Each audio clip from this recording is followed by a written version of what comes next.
अकोला के civil line थाना क्षेत्र में छात्रा से छेड़छाड़ के मामले में पुलिस ने त्वरित कार्रवाई करते हुए आरोपी को गिरफ्तार कर लिया है। गिरफ्तारी के बाद पुलिस ने मामले की गहन जांच के तहत आरोपी को घटनास्थल पर ले जाकर सीन रिक्रिएशन कराया ताकि घटना के क्रम और परिस्थितियों को स्पष्ट रूप से समझा जा सके। प्राप्त जानकारी के अनुसार पीड़ित छात्रा ने सिविल लाइन थाने में शिकायत दर्ज कराई थी कि आरोपी ने सार्वजनिक स्थान पर उसके साथ अभद्र व्यवहार किया और छेड़छाड़ की।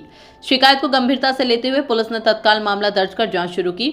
आसपास लगे सीसीटीवी कैमरों की फुटेज, प्रत्यक्षदर्शियों के बयान और तकनीकी साक्ष्यों के आधार पर पुलिस ने आरोपी की पहचान कर उसे हिरासत में लिया है। गिरफ्तारी के बाद पुलिस टीम आरोपी को लेकर घटनास्थल पर पहुंची, जहां उसकी मौजूदगी में पूरे घटनाक्रम का रिक्रिएशन किया गया। इस प्रक्रिया के दौरान यह समझने का प्रयास किया गया कि घटना किस तरह हुई, आरोपी किस दिशा से आया, पीड़िता की स्थिति क्या थी और वारदात के समय वहां कौन कौन मौजूद था।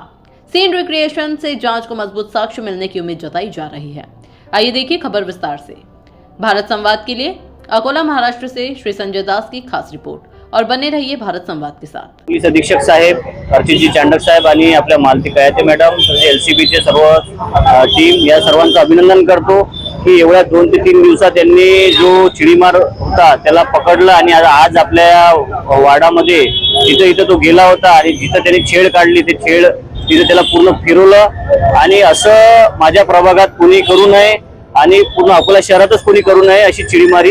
तर हा जो आळा बसलेला आहे आज, तर हा गुन्हेगारीला आळा बसलेला आणि मी पोलिसांचे खरंच अभिनंदन करतो की एवढ्या 2 ते 3 दिवसात त्याला पकडलं आणि त्याच्यावर योग्य ते कारवाई करत आहे। त्याबद्दलचा प्रभावही पडणार आहे आणि आता जी चिडीमारी आणि जे गुंड प्रवृत्तीचे मुलं जे फिरतात माझ्या प्रभागात त्यांना पण आळा बसणार आहे, कारण की ते जे बुलेट वगैरे ते तर बंद केलेले आहेत आणि आताही पण आणखीन जर कोणी फिरत असेल तर आम्हाला संपर्क करा, आम्ही त्याच्या पाठीमागे लागून आम्ही त्यांना पकडू।